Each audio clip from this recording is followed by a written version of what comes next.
Hello everyone and welcome to Galaxy 89 Cars. Now it's another rainy day in the UK, which means I have to start another video inside the car. Today I'm driving a E53 AMG Cabriolet from Mercedes-Benz Ascot. And what I kind of want to do in this video is, like I did if you saw my G-Wagon video, kind of take you through setting the car up in a kind of real-world sense, first of all, in sort of a kind of a POV manner. And then later, do sort of more of a kind of driven reflections on what it's been like to drive the last few days.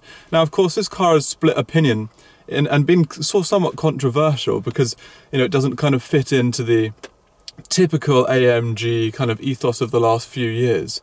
So I will explore that a bit later.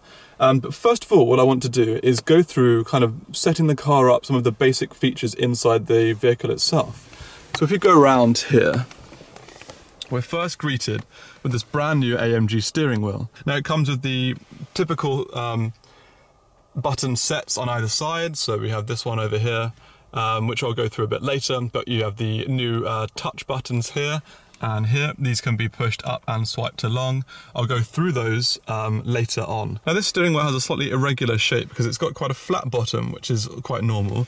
But if you look at the 11 and 2 positions, it's kind of squared off a bit. If we look out a little bit, you can kind of see it. Perforated, really soft leather and a 12 o'clock marker over there. So first of all, you know, greeted with the steering wheel, it's a very aggressive piece straight off and also very functional. The leather makes it feel extremely luxurious. Now, if we want to start the car, we have to go to this side. Well, actually first what we can do, here we can actually adjust the steering wheel, and I'm not sure if it'll work now. But as you can see, it's very easy. Back, forward, up and down, telescopic. Now we have this button over here, which is, I think, the first time I've seen a button like this in not just an AMG, but any Mercedes. Of course, they will have start-stop buttons, but in this sort of pattern. So if we go ahead and press this, first of all, just to get the car on, the ignition on. So, being an AMG, it's very high specification. This screen array here is the new extended cockpit. So we have two 12.3-inch displays, which usually come in the Premium Plus pack, I think, or just a Premium pack. So on this side, we have all the driver information. This screen over here is controlled using this side of the steering wheel. We've got cruise control, home, and different things here. So, I mean, like I said, you have the central part over here, and you can scroll between different menus, and then you can go across and scroll once again. And you can see with the kind of checkered background, and we've got a G meter at the moment, that it is also kind of has two personalities, because if we look centrally, we see a display that's more centered around sort of eco driving with the leaf. Over here we have the second part, and this is controlled with this side of the steering wheel, or the controls that we find here. We've got a touch display over here, and also this physical control too. In terms of getting the seats sorted out, we've got this sort of newly refined seat adjustments here. So the head controls, the back lumbar, the sort of bottom, and the kind of extension. We've got memory controls here, and also seat heating and seat ventilation. I think that's what that is. You can do that very easily. The mirror controls are down here. Going back to the seats briefly, these aren't actually the AMG performance seats that you would know before. These are more kind of seats that you'd find in something like an SL63. So I mean, they've got, because this is a cabriolet, they've got the heating vents over there that actually have fans at the back of the headrest that pull air in, and you heat it up in different things, and then can warm your neck if necessary. If you want to adjust the mirrors, all of the mirror controls are down here. So you just click on the mirror that you want to adjust, and then you press the directions. This button here is for folding mirrors. It's very easy. We can see mirror adjustment over here. It's very, very simple. In terms of putting the car into gear, we have the similar kind of Mercedes stick that we had before. So foot on the brake and then down, or foot on the brake and up. What I found with this gearbox is that you really have to hold your foot down for quite a while on the brake and really pull the little latch down, and then it will go in, and you can't sort of quickly go through like reverse and drive, what I found from my personal experience. One thing to note before we kind of put the car on and set off, or two things rather. The first is this car has a sports exhaust. It has a twin valve controlled sports exhaust. Now you can open this and close it, but unlike most other AMGs, you can't actually select the exhaust independently. So if we look here, for example, usually there would be an exhaust icon here or here. Now there isn't one because we can't adjust that on its own. The only way to open the exhaust, at least I've found, is to go to the main menu here and we use the dynamic select controller. Now there are a few modes here. First is Eco. Well, the first is Eco. And we can see that the drive modes affect the engine, the transmission, the suspension, and the traction control.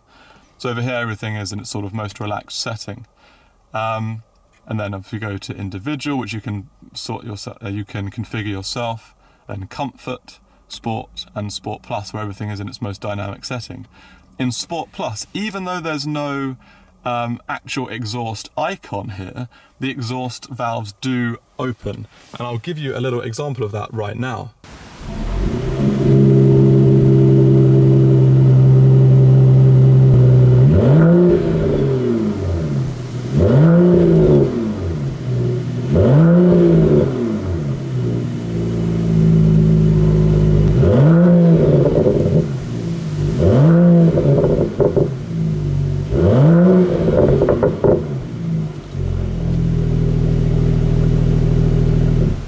The other thing I wanted to note before we head off is that if you watch my G-Wagon and A-Class videos, both model year 2018 cars, there's a difference between the new 64 colour ambient lighting. Now to get ambient lighting, I think you need to have the Premium or Premium Plus pack. 64 colour, once again, I've been through it quite a few times in my other videos. In the A-Class, the lighting extended to the actual vents themselves, which I think looks really good. In the G-Wagon, it wasn't in the vents, it was just around the dash. So this extends to the typical places, so we have it in the vents, under here, we have it around here, top and bottom, going along the central column, around the doors, and I don't actually think I think there is potentially some in the footwells at the back, but that's about it. I think this is dark ash wood, this inlay section here. It feels very good. I don't think it looks cheap at all. I personally would probably prefer this to be in piano black, but that's just a personal thing. We've got two cup holders down here and a mobile phone NFC charging port, and just a USB down there as well. In terms of the roof, all you have to do is put your foot on the brake and then pull this up like that to take the roof down, or push it down and then hold it the entire time. Have a quick look in the storage here, press this. We've got just some locking wheel nuts and things, but it's not a bad sized storage compartment. And if we look down here, if it will show, we've got a USB and also an SD card reader. So I think that's a pretty good introduction into sort of setting the car up for a drive, and also sort of a POV walk around of the interior. And I think it's time we head on the road and I kind of reflect on what it's been like to drive. As I said earlier in the video, this car has caused a bit of controversy, or at the least it has split opinion. And the reason for that is really its essence and powertrain. Before the car I'm currently driving, the last E-Class Coupe AMG was 20 plus years ago in the form of the E36. Now, this follows on from that with its 6-cylinder powertrain. The car I'm currently driving has a single turbocharged inline 6 that's good for 435 horsepower and 520 Nm of torque. Now, that produces a 0 to 62 mph time of 4.4 seconds. And I think it's got a limited top speed of 155 miles per hour. The interesting part of this powertrain, firstly, is that it's a 6-cylinder AMG. Now, in the last 10 years maybe, I don't think we've had that. We've basically only had naturally aspirated or bi-turbo V8s in the AMG line. Now, correct me if I'm wrong, but other than the 45 line, so the A45, the CLA 45 and the GLA 45, I'm pretty certain that proper AMG models like this, not just AMG line models, have all been V8s. The second and probably most intriguing part of this powertrain is this is actually a hybrid powertrain. It's technically known as a mild hybrid because the hybrid element has 2 or 3 main uses. Now, the hybrid component is a 48-volt electric compressor and a starter alternator that altogether provides 21 horsepower. And the point of this is not to run the car in eco, in sort of an EV only mode, because you can't actually do that. It's to basically fill in the gaps of potential turbo lag, any sort of other performance issues, to help the car get away quicker from a standing stop, but also to enable a lower MPG, so to increase engine efficiency. Have I seen that in the real world? Well, it's certainly a fast car, and that's also aided by the fact that it's 4-wheel drive. It's got 4MATIC Plus, but this is adaptive, and I think that might be what the Plus stands for, in that there's a bias between the front and the rear wheels and how much kind of power is sent. So I think typically there's a 80-20 distribution, so you have 80 to the rear and also 20 to the front. But this changes depending on the traction control settings and the drive modes that you have the car in. So from a real world perspective, the car is undoubtedly quick. It's very nippy. It's not a small car, it's not a light car. This car has the power to be able to get you from that standing stop, get you ahead of the traffic, not break any kind of speed laws or drive recklessly in any way, feel very safe while you're doing it and very in control, but just enable that kind of quick response. You kind of need to get ahead. This is very, very good for that. In terms of fuel efficiency, I think I'm running at 21 mpg at the moment, although this car has a combined mpg of around 40, I think. Of course, I haven't actually had the car very long. I've only had it for 48 hours, and in that time I haven't done a huge amount of driving. But from the 500 miles this car has been driven, it's so far returned 21 mpg. If you were to drive this in a kind of, as I say, more proper way in eco, I think you could definitely get into the 30s, 100%. So therefore, for an AMG, you know, if you can get from 35 to 40, it's probably fairly economical in that sense. This car, of course, has the dynamic select function, where you can easily change through drive modes using the controller in the central column. And I showed you a little bit about that earlier. Now, this car, you know, is one of maybe the first AMGs I've seen that has an eco mode, an AMG car having an eco mode. And as I kind of touched on, that kind of points to the dual personalities that this car has. It's not just about you can use it as a daily. You know, like with a supercar, for example, it has kind of a normal mode and it has a track mode. But even with the normal mode, you're still not going to be able to sort of daily it. It will just be kind of more comfortable, generally speaking. But this obviously isn't a supercar, firstly. And the dual personalities in this is that, firstly, it's meant to be able to do the commute, I imagine, with eco and the sort of EQ boost mild hybrid element. Secondly, you have the sport checkerboarded Sport Plus mode with the valves open. Everything stiffens up. It feels a lot more alive, a lot more of like a typical kind of sports car. It doesn't compare, in my opinion, to the Porsche that I drive. You still have, you feel connected to the road. You feel like there's a very direct connection between the steering wheel and the wheels. The 9-speed new transmission, you know, it's very quick, it's very seamless. In eco, comfort, even sport, it's very, very good. In Sport Plus, I kind of feel it has the same kind of issue that I found in the G63 that I had recently. And that it gets a little bit, it gets a little bit stifled in certain situations. Now maybe this is just my driving style doesn't agree with the car or something.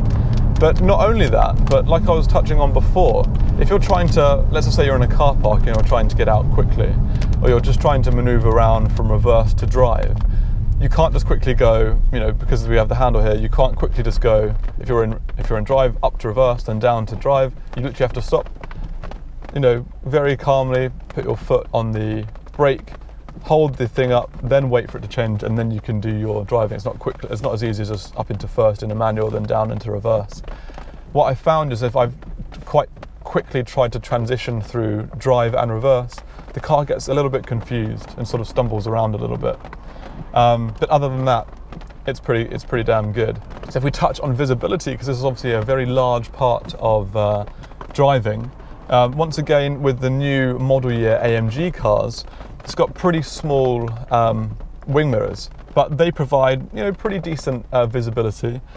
They do have proximity sensors, and they have sensors underneath that help the sensor array. This has got a 360-degree sensor array. The window at the back is a glass window, even though this is a cabriolet, of course. It provides okay visibility with the two headrests that kind of just stick up naturally. You kind of really only have a center section that's probably only about that big from what I can see at the moment. It's good enough with the wing mirrors.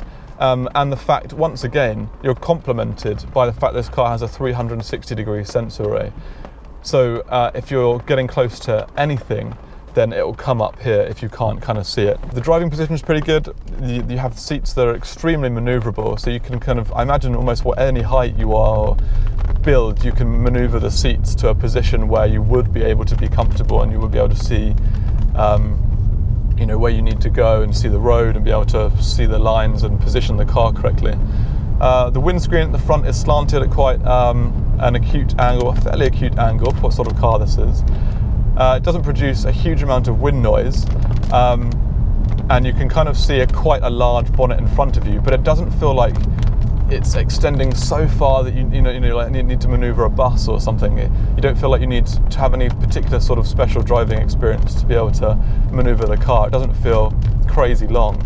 And that's really to do with how good the power steering is. I mean, it's so nimble and so direct and so light, at least in Eco. Of course, going into Sport Plus, it really hardens up. We've got a camera at the front and at the rear, so if you're parking in a bay or if you're in a car park, a multi-storey car park, that's really, really helpful. It's got the guidelines, all the different assists, and also multi-screen as well, so you kind of have a better idea of what's going on around you. As all car fans probably know already, the Burmester system is a very, very good sound system. This one, I have to say, maybe it's because this car is a cabriolet and the acoustics are slightly different, but it's extremely bassy, and the bass element of the sound system is maybe a little bit overwhelming to the other components, so the treble, mid-range.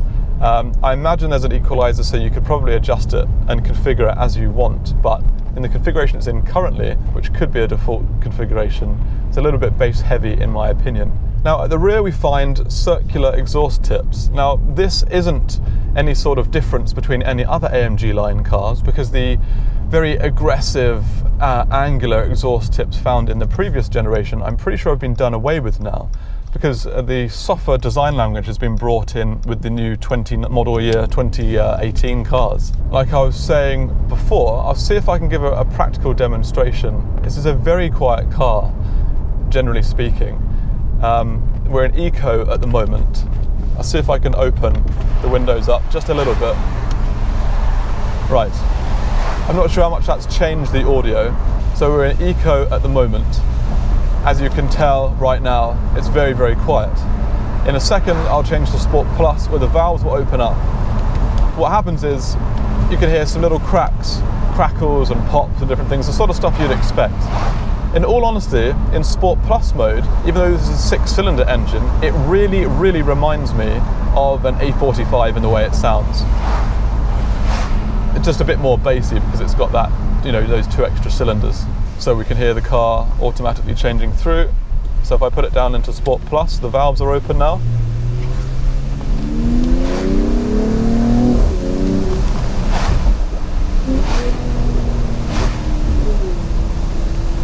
You can kind of hear it, it's a bit more of a pronounced sound.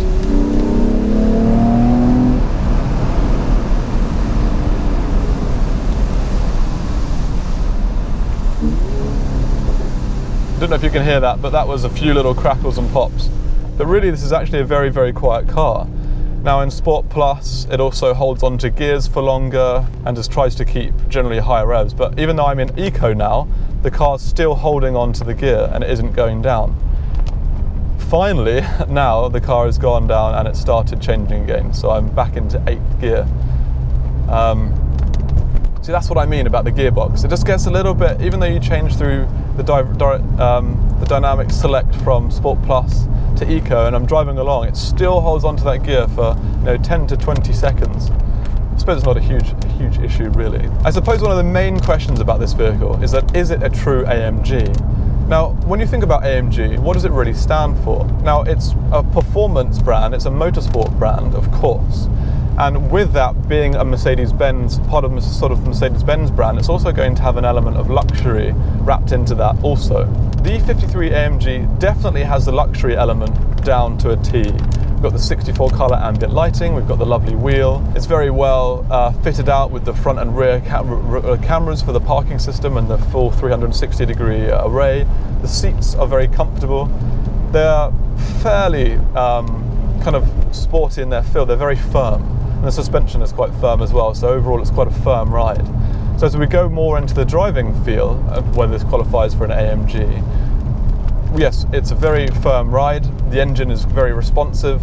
You've got the valve-controlled exhaust system. Now these are all elements of what AMG stand for. It's not a brute like the other AMGs, like for example the C63S or the E53 4MATIC Plus with 612 brake horsepower. They are brutish cars, or the GTR, or the GTS for that matter, or the GTC. I mean, they're really, really brutish cars, and that's what we've come to expect from AMG. So in that respect, this is not an AMG in comparison to those vehicles. But this is definitely a step up from an AMG line car. So maybe we could say that this is either a step between an AMG line and a traditional, what we've come to know as an AMG, or we can say this is kind of highlighting the future of AMG. Regardless of the manufacturer, all manufacturers will eventually have to abide by regulation and emission rules and bring their engine capacities down, create more turbocharged cars, and create more hybrid and electric vehicles. That's just the way it is. So the argument for this car is that it's either a step between an AMG line and a full AMG, or it's just highlighting what the future holds for AMG. Another sort of real-world component of this car is how usable are the rear seats. Now, in something like a 911 or a Lexus LC, they're not really usable at all. They're basically 2+2s. Now, I'm 183 centimeters or 6 foot, and I found the rear seats to be fairly comfortable. There's a decent enough amount of space with me in the rear and the seat back into a position that's comfortable for someone of my height. There's probably 3 or 4 inches between sort of my knees and the back of the seats. There's definitely enough, but for taller people it's probably going to be a bit more of a squeeze. And you do have just 2 seats because the center section in the middle is devoted to dual cup holders. In terms of storage space, there's quite a lot. As I've already showed you, we have space in the middle. There's also a full-size glove compartment on the passenger side that's illuminated and has further sort of connectivity, physical connectivity options for mobile phones and other devices. Then there's also a boot at the rear. Now this is meant to have over 400 litres of storage space. It's got a little flap that I'll show you. If you press a button, it kind of enables more space. So if there were 2 full-grown adults in the car and you wanted to go for a holiday, and you wanted to take the car with you, there's definitely enough space for all of your luggage. Of course, depending on how long you're going to go for, but for a week, 2 weeks holiday, more than enough. If you want to take this car and go shopping, if you want to do the weekly food shop, let's just say 5 or 6 bags, there's once again almost certainly enough room in the entire car. If you're going to go on a holiday with a family of 4, you may start getting a little bit limited in storage space, in all honesty. But I imagine if you're going away for a week, you're taking the car, you've got 2 children, 2 adults, I think you could still probably make it work. I have to say though, this is in addition to my comments earlier, the amount of traction you get on this is really confidence inspiring. I mean, the weather is awful at the moment, and there's actually a fairly large amount of flooding in certain places. And you can literally feel like you can power straight through all of that. Even in eco, when you sort of are slightly down on power, the amount of traction and grip is just, it's so good in this car. The 2018 and 2019 model year cars have a very different aesthetic to the previous generation. And I think they said there was something like a soft or smooth curve, or there was a remark about the design language before.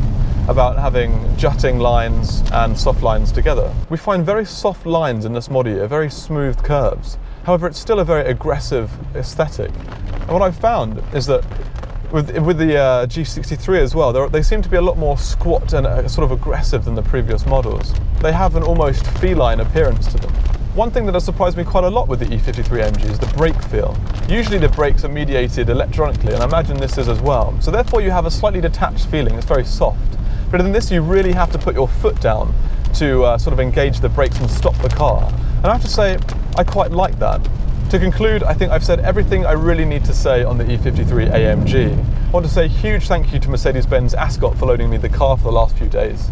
Please find all of their contact details in the description of the video. Please subscribe for the latest content. Until next time, thanks for watching.